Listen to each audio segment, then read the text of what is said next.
students. In this lecture, we have discussed in 12th relation and function, and today our new topic function.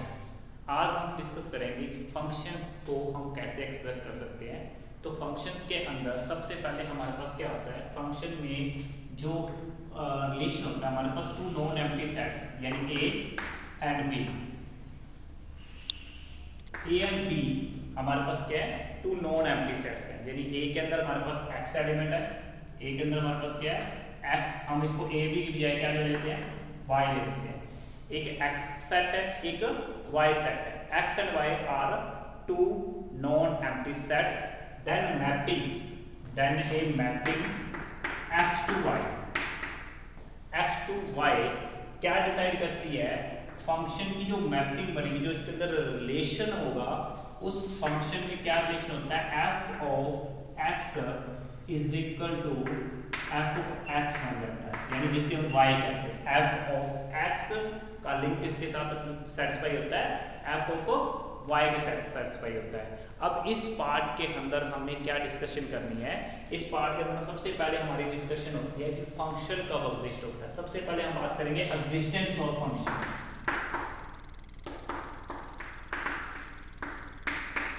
कि हम कोई function कब exist होता है। तो पहली कंडीशन हम क्या करते हैं, उसमें कुछ एग्जिस्टेंस से पहले हम कुछ नेम के ऊपर डिस्कस करते हैं कि हमारे पास फंक्शन में एक्स क्या होता है, वाई क्या होता है।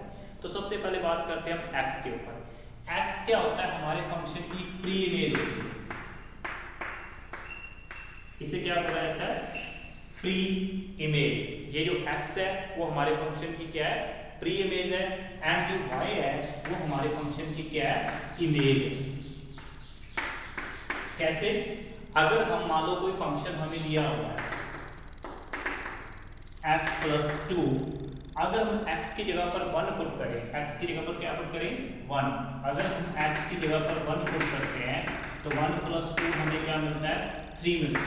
क्या मिलता है हमें, 3 मिलता है। इट मीन्स 1 का लिंक 3 के साथ है, मतलब 1 की इमेज 3 है, और हम ये कह सकते हैं image of 1, image of 1 is equal to 3, और हम आगे ये बता सकते हैं pre image of 1, pre image of 3, वो हम क्या ले सकते हैं, 1 ले सकते हैं, यानी कि 1 की इमेज 3 है, 3 की प्री इमेज 1 है। उसके बाद हम x को क्या बोलते हैं, इंडिपेंडेंट बोलते हैं। हम x को क्या बोलते हैं, इंडिपेंडेंट कंडीशन बोलते हैं, फंक्शन का लिंक बोलते हैं, और y को क्या बोलते हैं, हम डिपेंडेंट।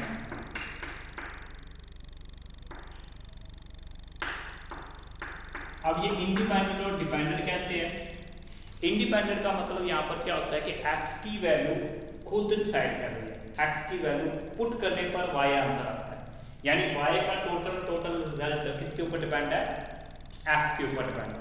ओके, उसके बाद हमने डिस्कशन किया था रिलेशन के अंदर डोमेन, रेंज, कोडोमेन। तो डोमेन किसे बोलते हैं, जो x की वैल्यू होती है वो डोमेन होती है, जो फाइनाइट डिफाइंड वैल्यू होती है x की वो डोमेन होती है, और इस पूरे कंप्लीट y सेट को क्या बोलते हैं, हम कोडोमेन। और y के कारण यानी x की जो इमेज मानी जाती है उसे हम क्या बोलते हैं, रेंज कहते हैं। जो x की इमेज होती है उसे हम क्या बोलते हैं, रेंज बोलते हैं। ये थे हमारे पास कुछ फॉर्म जो रिजल्ट्स के ऊपर हमने डिस्कस की। अब बात करते हैं फंक्शन एग्जिस्ट कब होता है।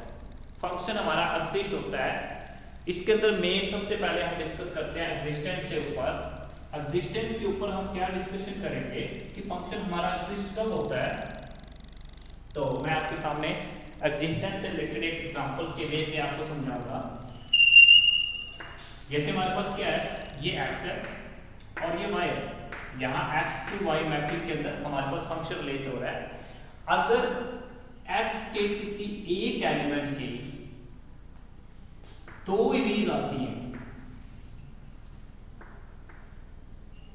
मान लो कोई भी नेम लेता हूं, अगर x के किसी एक एलिमेंट की 2 इमेज होती हैं, उस कंडीशन में फंक्शन एग्जिस्ट नहीं करता। अगर किसी x की एक एलिमेंट की दो में, अब हमने कभी ऐसे देखा है कि मान लो फंक्शन मेरे को दे दिया 2x + 5, मैं x की जगह पर 1 पुट करूं और x की जगह पर -1 पुट करूं और मेरा आंसर दोनों का सेम आए,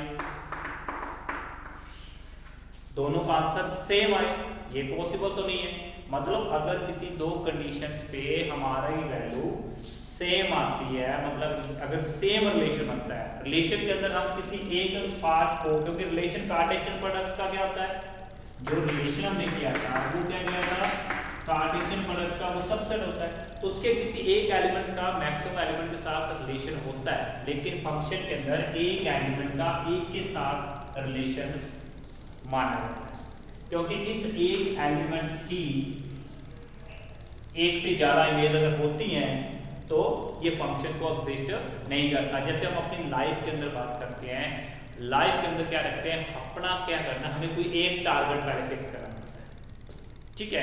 या एक सिंपल सी बात करें, कोई एक नाव है,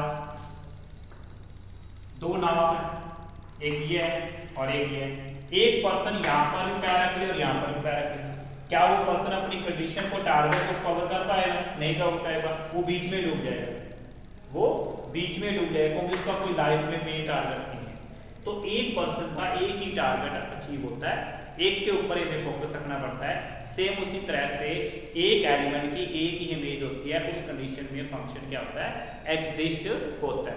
उसकी दूसरी कंडीशन को हम डिस्कस करते हैं कि फंक्शन एग्जिस्ट और कब नहीं होता। सेकंड कंडीशन फंक्शन की क्या होती है, जैसे हमारे पास यहाँ एलिमेंट है 1 2 3, ठीक है, यहाँ A B C D, तो देखो 1 का 3 के साथ, x का b के साथ, इसका c के साथ। मान लो 2 की कोई इमेज नहीं, अगर किसी एलिमेंट की अगर कोई इमेज ना हो, वो भी कंडीशन फंक्शन में एग्जिस्ट नहीं होती, वो भी फंक्शन एग्जिस्ट नहीं किया जाता। हर एक एलिमेंट्स की, क्या कहते हैं, अपनी लाइफ के अंदर हर एक पर्सन का कोई ना कोई टारगेट होता है, जिसका टारगेट नहीं है वो फंक्शन की कंडीशन को सेटिस्फाई नहीं कर सकता। मतलब ये कंडीशन भी हमारी फंक्शन को सेटिस्फाई नहीं कर सकती, यानी ये भी फंक्शन नहीं माना जा सकता। ओके बेटा, मतलब फंक्शन एग्जिस्ट कब होता है, जब ऑल एलिमेंट्स की इमेज हो, ठीक है। ये थी फंक्शन की एग्जिस्टेंस फॉर्म। हमने फंक्शन की एग्जिस्टेंस फॉर्म कब की है, क्या समझा है कि फंक्शन एग्जिस्ट कब नहीं होता, फंक्शन एग्जिस्ट वहां नहीं होता जहां पर किसी एक एलिमेंट की एक से ज्यादा इमेज ना हो, दूसरा किसी एलिमेंट की कोई इमेज ही ना हो। इन दो केसेस के अंदर फंक्शन एग्जिस्ट नहीं होता। उसके बाद हम फंक्शंस के मेन फॉर्म के ऊपर बात करते हैं, कुछ रिजल्ट्स के ऊपर डिस्कस करेंगे। सबसे पहला रिजल्ट हम डिस्कस करेंगे 1-1 फंक्शन। सबसे पहला हम क्या डिस्कस करेंगे, 1-1 फंक्शन।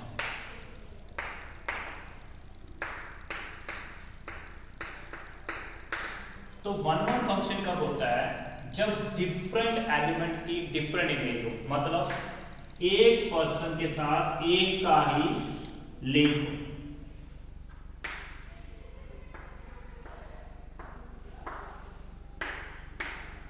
देखो 1 का A के साथ है, 2 का B के साथ है, 3 का C के साथ, यानी डिफरेंट एलिमेंट की जब डिफरेंट इमेज होती है, उस केस को क्या बोलते हैं, हम 1-1 फंक्शन बोलते हैं, ठीक है।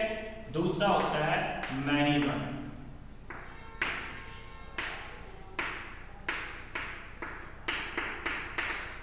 मैनी वन फंक्शन कब होता है, जब मैक्सिमम पर्सन का एक के ऊपर फोकस हो। जैसे हम बात कर रहे हैं स्टूडेंट्स 12th क्लास के अंदर हैं, तो ओवरऑल पूरे राउंड के अंदर अगर हम बात करते हैं ओनली हरियाणा के अंदर, या मान लो डिस्ट्रिक्ट में दिल्ली, कहीं भी किसी स्टेट के अंदर बात करते हैं, उसके अंदर मैक्सिमम स्टूडेंट होते हैं, और हर एक स्टूडेंट का एक ही टारगेट होता है कि मैं अपने 100% मार्क्स अचीव करूँ। तो मतलब मैक्सिमम स्टूडेंट का एक टारगेट होता है। हम ITI का एग्जाम देते हैं, हम AEEE का एग्जाम देते हैं, तो वहाँ पर भी मैक्सिमम स्टूडेंट बैठते हैं, उनका भी एक फोकस होता है कि हमारा रैंक क्लियर हो। जब किसी एक पर्सन मैक्सिमम स्टूडेंट का जब एक टारगेट होता है, उस टारगेट के ऊपर जब मैक्सिमम स्टूडेंट फोकस करते हैं, उसको बोलते हैं मैनी वन फंक्शन। और मैनी वन फंक्शन के अंदर मैं एक डायग्राम के द्वारा आपको रिप्रेजेंट करता हूँ। ये मैंने अपनी लाइफ का एग्जांपल लिया, ठीक है। अब डायग्राम लेते हैं। डायग्राम के अंदर जैसे देखो 1 2 3 ये ए है, तो 1 ए के साथ भी है, 2 भी ए के साथ है, 3 भी, यानी मैक्सिमम एलिमेंट का जब एक के साथ फोकस होता है उसे क्या बोलते हैं हम, मैनी वन फंक्शन बोलते हैं। उसके बाद नेक्स्ट हमारे पास आता है onto. Onto function किसे बोलते हैं, जब y के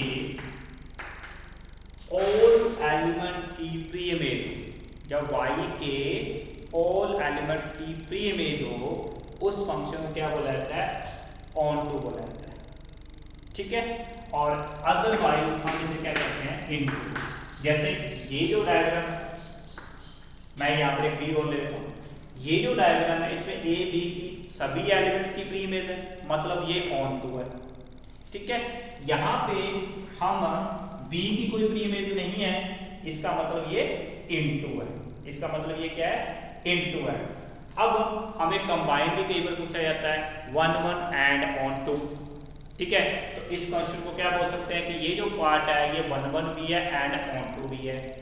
इसे क्या कह सकते हैं, मैनी वन भी है एंड इनटू भी है, many one and onto भी हो सकता है। यानी जब दोनों कंडीशन सेटिस्फाई करती हो, मैनी वन की भी सेटिस्फाई करती हो, ऑन टू की भी सेटिस्फाई करती हो, तो उसे हम कंबाइंड नेम दे सकते हैं, many one function and onto function, या many one function and into function.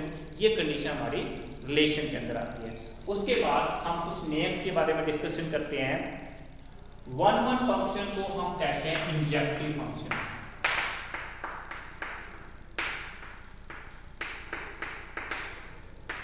One one function क्या बोलते हैं, injective function. Onto function को बोला जाता है सब्जेक्टिव फंक्शन,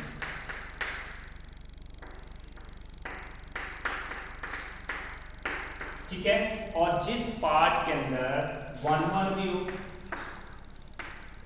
ऑन टू भी हो, दोनों केस वेरीफाई होते हो, उस केस को क्या बोला जाता है, बाइसेक्टिव फंक्शन। उसे क्या बोला जा सकता है, बाइजेक्टिव फंक्शन।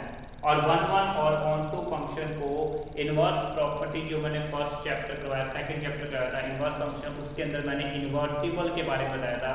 और इन्वर्टिबल की बेसिक कंसेप्ट में बताया था कि कोई भी फंक्शन इन्वर्टिबल कब होता है, जब ये 1 1 और ऑन टू दोनों सेटिस्फाई करता हो। तो यहाँ पर भी इस कंडीशन में अगर 1 1 और ऑन टू ग्रुप होगा तो उसे हम इन्वर्टिबल भी कह सकते हैं,